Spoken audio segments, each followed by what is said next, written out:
In the 1970s, black neighborhoods hummed with a different kind of energy. Kids didn't need gyms or fitness trackers. They didn't count steps or carbs.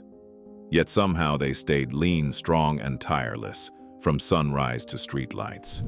The truth isn't found in diets or trends. It's woven into the rhythm of everyday life. From double Dutch ropes slapping concrete to Soul Train lines in living rooms, movement wasn't exercise, it was culture, it was joy, it was survival, turned into celebration. What happened between then and now? Let's step back and remember. Back then, go outside and play wasn't a suggestion. It was the law of the house. Kids spilled out onto sidewalks and empty lots every single day, inventing games that required nothing but imagination and fast feet. Tag turned into full-contact sport. Hopscotch squares were chalked fresh every morning. Hide-and-go-seek could last for hours, with hiding spots that ranged from porches to alleyways to the back of somebody's uncle's Cadillac. Parents didn't hover or schedule playdates. They expected you gone, until the streetlights blinked on and you knew better than to be late. Teenagers got the same message after chores. Get out. So they did. They rode bikes until the chains rattled, climbed trees until their shirts were streaked with bark, and built whole worlds out of sticks, cardboard, and whatever else the neighborhood offered. Stickball bats leaned against stoops. Jump ropes hung from doorknobs. Sidewalk chalk sat in every mailbox. Movement wasn't a chore, it was freedom. If you walked down any city block in the 70s, you heard it before you saw it. The rhythmic slap of two ropes spinning in opposite directions, the chant of a clapping rhyme, the shuffle of sneakers hitting pavement in perfect time. Double Dutch wasn't just play. It was art, competition, and cardio, all braided together. Girls stood in line, waiting their turn, watching the ropes blur and studying footwork like it was a science. Freestylers flipped mid-jump. Crews practiced synchronized routines that could rival any dance team. Grandparents sat on stoops, clapping and calling out encouragement. Parents kept spare ropes hanging by the door, right next to the house keys. In 1973, Double Dutch got official rules, and competitive teams like the Fantastic Four turned it into a national movement. But on the block, it stayed raw and unscripted. 2 phone cords, a stretch of sidewalk, and a will to jump until your legs gave out or your mama called you home. Saturday mornings belonged to cartoons, but Saturday afternoons, that was Soul Train. Families rushed through chores just to gather around the TV and watch Don Cornelius introduce the hippest dancers in America. The Soul Train line was the main event. Couples and solo dancers strutting down the aisle, pulling moves that made living rooms erupt in cheers. As soon as the credits rolled, kids and parents alike pushed the couch back, cranked up the record player, and tried every step they'd just seen. The robot, the locking, the bump. It didn't matter if you had 2 left feet, you danced anyway. At birthday parties and family reunions, someone always yelled, "Let's do the Soul Train line." And suddenly, uncles, cousins, and grandmas formed a tunnel of clapping hands while each person took their turn down the middle. Cassette tapes sat stacked next to the turntable, ready to fuel impromptu sessions. Dancing wasn't performance. It was connection, joy, and a full-body workout disguised as culture. When the weather turned warm, neighbors didn't ask permission. They just claimed the street. Sawhorses went up at both ends of the block. Extension cords snaked from lampposts to power massive speakers, and then the music dropped.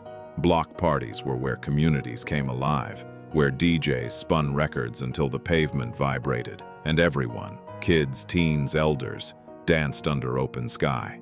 In the early 70s, these parties became something even bigger, the birthplace of hip-hop. Youth who'd once been pulled into street conflicts found a new outlet. They grabbed flattened cardboard boxes, laid them on the asphalt, and battled with footwork instead of fists. Popping, locking, breaking, moves so sharp they looked like stop motion. Tables lined the curb, loaded with homemade lemonade, grilled chicken, and corn on the cob, fuel to keep bodies moving until the streetlights dimmed. It wasn't just dancing, it was energy redirected, pride reclaimed, and a whole generation staying in motion until the sun came back up. Saturday nights at the rink were rituals. You laced up four-wheeled skates that smelled like leather and old wax, stepped onto polished wood under spinning mirror balls, and let the music take over. Black roller rinks in the 70s weren't just entertainment. They were community hubs where everyone knew your name, your crew, and your signature move chez vous. And spots like it became temples of rhythm skating, where soul and funk tracks set the tempo, and skaters glided in synchronized lines that rivaled any Soul Train episode. Teens practiced intricate footwork for weeks, perfecting spins, crossovers, and backward glides until they could hold their own in informal skate dance battles. People carried their own skates in drawstring bags, wheels freshly tightened, laces color-coordinated with their outfits. At the snack bar, you could grab buttery popcorn and grape soda between sets. Roller skating wasn't just fun. It was endurance, balance, and style, all rolled into one. You didn't sit down until your legs gave out, or the DJ called last skate. If you wanted to see discipline turned into spectacle, you went to a marching band halftime show. In the 1970s, bands at historically black colleges and high schools transformed military drills into full-blown performances. High-stepping with knees lifted to 90 degrees, horns swinging in unison, drums shaking the bleachers. Practice didn't stop when school let out. Students drilled on dusty fields long after sunset, running to catch late buses if they hadn't nailed the routine. Parents parked cars around the field and aimed headlights at the turf so their kids could see the formations. Band members wore heavy brass instruments strapped to their chests, plume-topped hats that added another foot of height, and uniforms so sharp they could cut glass. Every step was deliberate. Every turn was synchronized. Halftime wasn't a bathroom break. It was the reason people stayed in their seats. Marching band wasn't just music. It was endurance, precision, and pride made visible, and it kept every member in peak physical shape without ever stepping foot in a gym. When the school bell rang, kids didn't head home to screens. They raced to the Boys and Girls Club. Membership cost about $2, and it was earned only after you finished homework, chores, and whatever your mama said needed doing. Once you got that card, though, the world opened up. Multiple baseball fields buzzed with games from afternoon until dusk. Kids played so hard they'd sprint home for lunch, then sprint right back to catch the next inning. The clubs filled gaps that few other organizations could. Organized sports, mentors who cared, and a safe place to burn energy until your legs were jelly. Inside wood shops and clay rooms kept hands busy making birdhouses and pottery, while coaches like Mr. Cooper taught lessons that had nothing to do with batting averages. Basketball courts hosted pickup games that turned into travel team tryouts. Every activity demanded movement, focus, and hustle. The clubs didn't just keep kids off the streets. They kept them strong, sharp, and surrounded by people who believed in them. Vacant lots didn't stay vacant long. Families in black neighborhoods saw empty land and planted futures.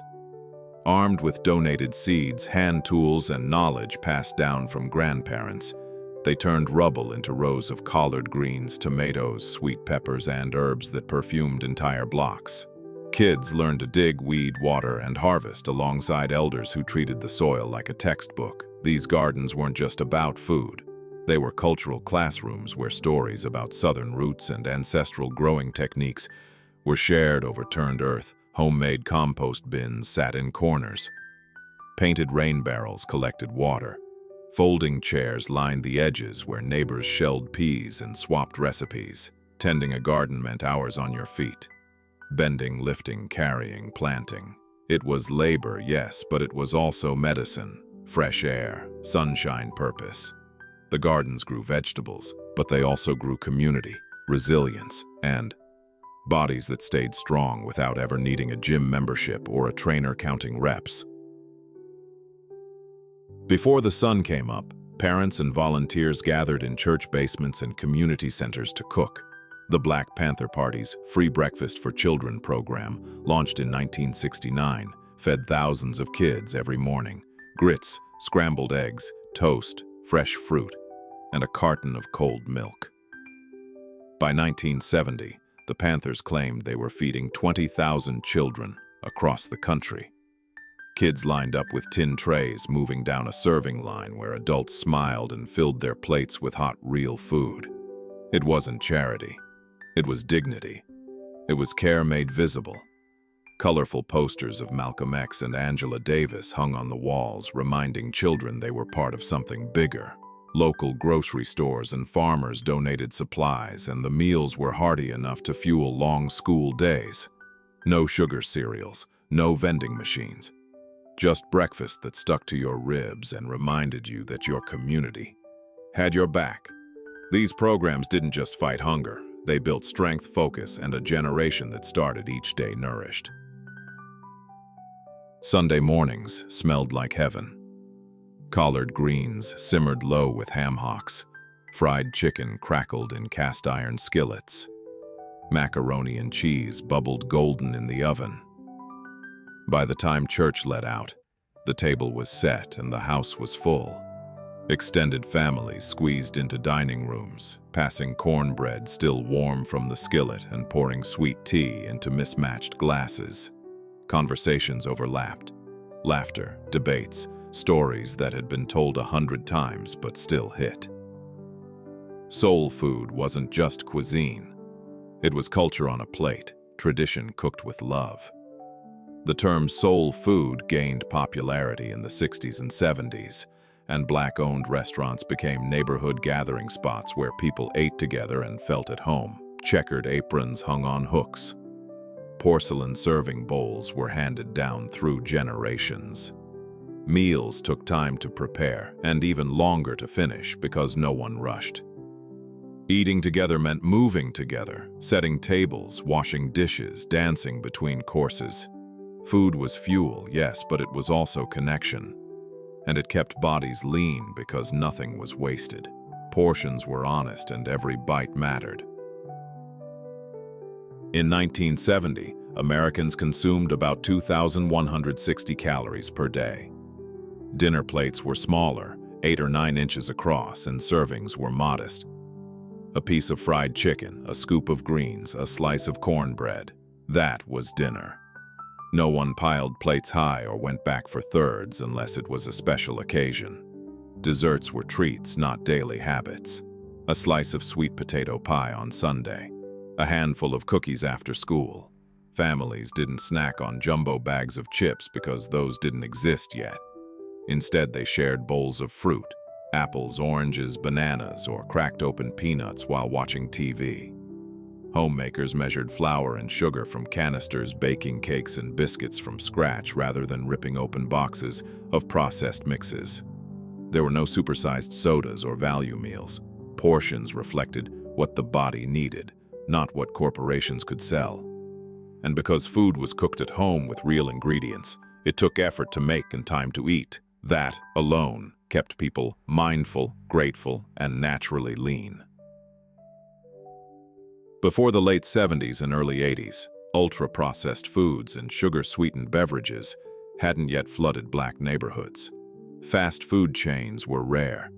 Families ate home-cooked meals or visited soul food restaurants that used real vegetables, lean meats, and recipes passed down through generations. The obesity epidemic began when energy from eating out jumped from 9.4% of total intake in 1977 to 78 to over 21% by the mid-90s. But in the early 70s, teens grabbed snacks from corner stores, sunflower seeds, pickles in brine, roasted peanuts in paper bags, not supersized fries and sodas. Moms packed school lunches in brown paper bags, a sandwich on wheat bread, an apple, a small homemade cookie, no high fructose corn syrup, no artificial colors, no ingredients you couldn't pronounce. Cooking meant chopping, seasoning, simmering. It meant standing over a stove, tasting as you went, adjusting salt and pepper by instinct. That kind of food didn't just taste better. It kept bodies balanced, energy steady, and weight in check without anyone counting a single calorie. A 1974 transportation study found that 20% of U.S. households owned no car, and more than 65% of people lacked immediate access to one. Carlessness was most common in low-income urban households, which meant walking or taking the bus wasn't a choice. It was life. Black families walked to church, school, grocery stores, and work, often covering miles every single day. Kids trekked several blocks with siblings to get to school, racing along sidewalks, stopping to talk with neighbors, and arriving with flushed cheeks and tired legs. Moms pushed strollers uphill while balancing grocery bags on one arm. Dads hauled canvas sacks filled with produce from corner markets, arms burning by the time they reached home. Buses meant standing, waiting, and sometimes running to catch the last ride before dark. Grocery carts on wheels and sturdy wagons were common sights, practical tools that turned shopping into a full-body workout. Every errand required movement. Every destination demanded steps, and all those steps added up to bodies that stayed strong, hearts that stayed healthy, and communities that moved together without ever needing a gym membership.